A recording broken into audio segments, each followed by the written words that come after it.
Soo dhawaada filimkeen wuxuu ku bilaabanayaa wiil yar oo lacagta bedeli kara markuu taagan yahay makiinada ATM-ka qaabanaya lambaro mucayan ah kadibna lacagta aabihii buu kordhinayaa ilbiriqsi gudaheeda ayuu taajir kaga dhigayaa aabihii waxaan ku arkaynaa bilowga muuqaalka aabihii oo wada makiinada ATM-ka waxaan arkaynaa makiinad oo dhahaysa kuma filna lacagtu markaa wiilku wuxuu ku dhahayaa aabihii keen anigu aan ku tijaabiye kadibna $100 ayuu gelinayaa markuu nidaamka hacking garayo uuna ka soo saarayaa aabihii uu yaabayaa sababtoo ah lacag aan akoonkiisa ku jirin ayuu ka yar ka soo saaray aabihii asagoo gaadhiga sii socda ku dhahayaa ii fiiri xisaabtayda markuu fiiriyo lacagta wuxuu ku arkayaa $1426 aabihii ayuu u naxayaa kadibna wuxuu sameynayaa sidii markii hore sameyn jiray lacagta aabihiina wuu kordhinayaa wuxuuna ka dhigayaa $142,637 aabihii ayaa u yeedhayaa si ay u dhaqsadaan mar labaad ayuu ku celinayaa dhaarar laakiin mararkii hore si ka dhaqsiya badan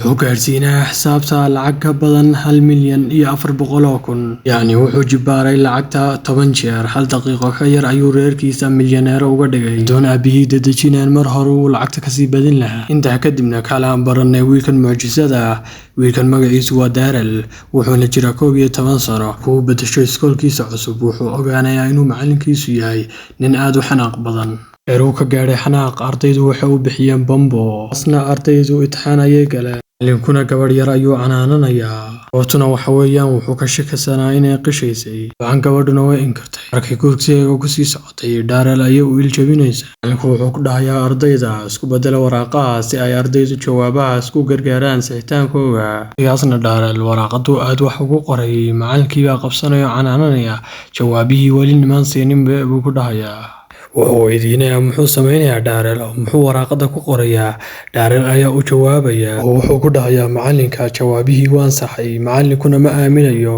markuu waraaqadiisa furo aad ayuu u la yaabayaa sababtoo ah wuxuu arkayaa inuu jawaabihii saxay kaliya maaha macalinka wuxuu sheegayaa inuu qalday su'aashii 8aad dhibcada 10aad qoraalkeega waxaana lagu xallin karaa xisaabta dhammaystiran macalinka afkiisa ayaa juuqda gabaya oo wuxuu ugu jawaabo garan waayayaa macalinka madaxa wareeraya sababtoo fasalka hoose ayuu wax u dhigaa xisaabtan uu Daryl sheegayna jaamacadaha lagu dhiga macalinku wuxuu ka shakiyaa inuu Daryl waxba arkin kadibna wuxuu geynayaa dhakhtarka iskoolka marka uu doctorku ka dalbo inuu eego waraaqada imtixaanka araga mar ayuu saa u eegayaa kadibna xagiisa horuu soo fiirinayaa wuxuu sheegayaa xarfuhu iskugu xigaan ilaa intuu ka gaadhay safka ugu dambeeya waraaqada xarfaha doctorkii aad ayuu la yaabayaa markuu arkay inuu sheegay xarfuhu iskugu xigeen asagoon qaldin hal eray doctorku wuxuu arkayaa inuu mucjiso yahay muuqaalka ku xigana Daryl wuxuu fadhiyaa guriga saaxiibkii Turtle wuxuu sheegayaa inuu xariif ku yahay tartanka gaadhiyada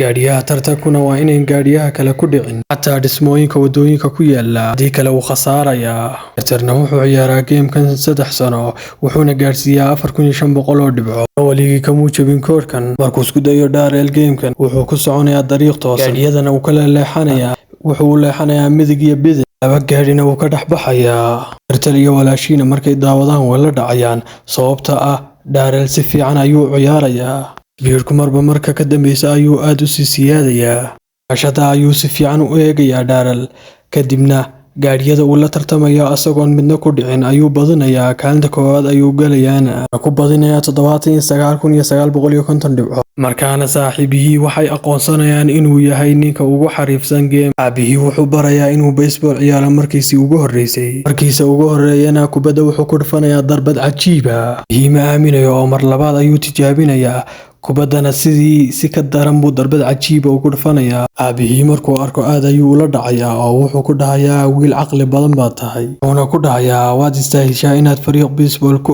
biirtid maalinta labaadna waxaa la qabanayaa ciyaar baseball oo Daryl magaaladooda iyo magaalo kale ayaa isla tartamaya kooxda kasoo horjeedana way ku qoslayaan sababtoo ah 3 sano ayay ka badin jireen Daryl aabihiina wuxuu ku dhahayaa istajiyo si fiican u ciyaar Darylna si degan ayuu garoonka u galayaa halka uu aabihii degnaan la'aan dareemayo wiilka kasoo horjeeda kubadda soo tuuro Daryl wuxuu ku dhufanayaa darbad meel fog gaarsiinaysa taageerayaasha daawanayana aad ayay u faraxsan yihiin Darylna 3 gool ayuu dhalinayaa hal mar kaliyaata darbada labaadna ninka kasoo horjeeda Daryl wuxuu soo tuurayaa darbad adag halka uu Daryl ku celinayo hawada u doolinayo taageerayaashuna aad ayay u taageerayaan sababtoo ah markii ugu horeysay ayay ka guuleysanayaan kooxda kale. Tababaraha kooxda kalena aad ayuu u xanaaqayaa oo koofiyadda ayuu iska saarayaa, kadibna hoos ayuu u gurnucayaa. Darrellna xagga ayuu goolashiisii kasii wadanayaa oo markastuu ku dhufto darbad gool ayay noqonaysaa. Laakiin hooyadii kuma faraxsana wax dhacaya. Markuu Darrell arko wuxuu weydiinayaa saaxiibkii Turtle, hooyadii maxay ku faraxsanaan lahayd sida dadka kale. Saaxiibkii wuxuu ku yidhi, waxaad u baahan tahay inaad dhowr darbadood khaladid, sababtoo ah ehelku waxay jecel yihiin inay arkaan carruurtooda u baahan. Darbadda ugu dambeysa marka lagu soo tuuro, ogaan ayuu u gafayaa. Marka uu maajku dhammaado, aabihii wuu xanaaqsan yahay halka hooyadii aad u faraxsan tahay. Hooyadii way ku dhegaysaa, kadib waxay ku dhahaysaa, si kasta ha ahaataba waxaad tahay wiilka ugu fiican. Waxaan dib ugu noqonaynaa sheekada bilowgeeda si aan u fahanno siduu u noqon karaa wiilkan yar wiil wax walba ku fiican. Muuqaalka ku xiga waxaan ku arkaynaa nin iyo naagtiisa la socda. Mar kaliyaata waxay arkayaan wiil yar oo dhirta dhex taagan oon garanayn meel uu ka yimid. Dhakhtarka ayay geynayaan si ay u baadhaan. Doktoorku wuxuu ku dhahayaa, waxa kugu dhici kara inaad xasuusta weydid inta aad ku jirtid baadhitaanka. Marka ka yar maskaxdiisa la baadhay, waxaa la ogaaday inay aad iyo aad uga sarreyso maskaxda bani'aadamka caadiga ah. Intaa kadibna waxay ogaanayaan inuu wiilkan caqli badan yahay. Hooyadiina waxay baraysaa biyaanada qaabka loo garaaco. Marka ay barto laxanada, biyaanooga si fiican ayuu u garaacayaa. Markuu 10 daqiiqo garaaco biyaanooga, wuxuu noqonayaa xariif oo wuxuu garaaci karaa laxano adag. Wuxuu jecel yahay inuu naftiisa kaliya ku kalsoonaado halkastuu qabanayo, sida dharka asagaa maydha, cuntada asagaa karsada, cashirkana keligii buu diyaarsadaa isagoon qofna wax weydiisan. Hooyadii way ka xumaanaysaa arrinkaas sababtoo ah waxay u malaynaysaa inuu keligiis ku filan yahay oon ayada wax looga baahnayn. Waxaan maankaba ku jirin ayaa dhacay sababtoo ah waxaa yimid ehelkii Darrell ee dhabta ahaa, waxayna u keenaysaa walaantiisii asagoo yar si ay u caddeeyaan inay ehelkiisii yihiin. Wuxuu arkayaa Darrell ehelkiisoo diyaarad khaasa ku yimid. Diyaaradda intuu ku jiro ayuu baranayaa qaabka loo duuliyo. Inkastoo diyaaraddu lambaro badan leedahay, haddana wuu baranayaa.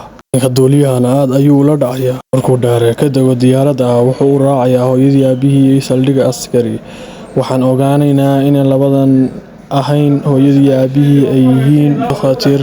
Kaloon ogaanaynaa inuu Darrell yahay robot, balse uu leeyahay dareemadii bani'aadamka oo kale. Waxaa lagu amrayaa inay ka takhalusaan Darrell, laakiin Doktoorka Turtle ayaa u naxaya. Gaadhigiisuu ku qaadanayaa si uu la baxsado, balse askartii ayaa soo daba yaacaysa. Darrell wuxuu arkayaa inuu doktoorku garanayn, shookaantuu ka qabanayaa. Wuxuu soo xasuusanayaa geemkastuu u wadi jiray.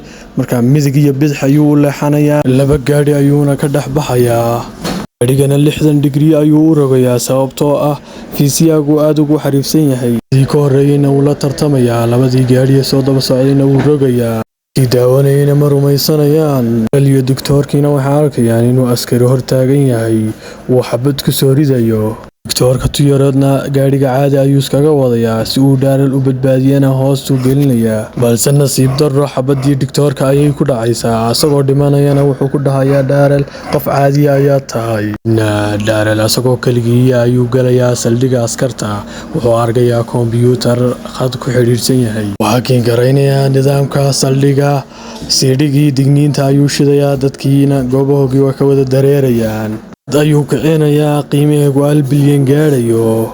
Saldhiggii oo dhan ayaa yaabaya sababtoo ah ma rumaysana ilmo yaro 11 jira inuu waxaan oo dhan samayn karo. Waxay shidayaan bombo ku jirta diyaaradda uu Darrell ku jiro. Turtle ayuu sheegayaa goobtay ku kulmayaan. Kaameradahana wuxuu ku dhejinayaa xanjo afkiisa ku jirtay. Markay isku diyaariyaan inay diyaaradda ku qarxiyaan, Darrellna wuu sii ogaaba. 10 daqiiqo iyadoo ka dhiman qaraxa diyaaradda ayuu ka soo boodayaa. Waxa kale dadka ku jira saldhigga waxay u malaynayaan inuu Darrell dhintay.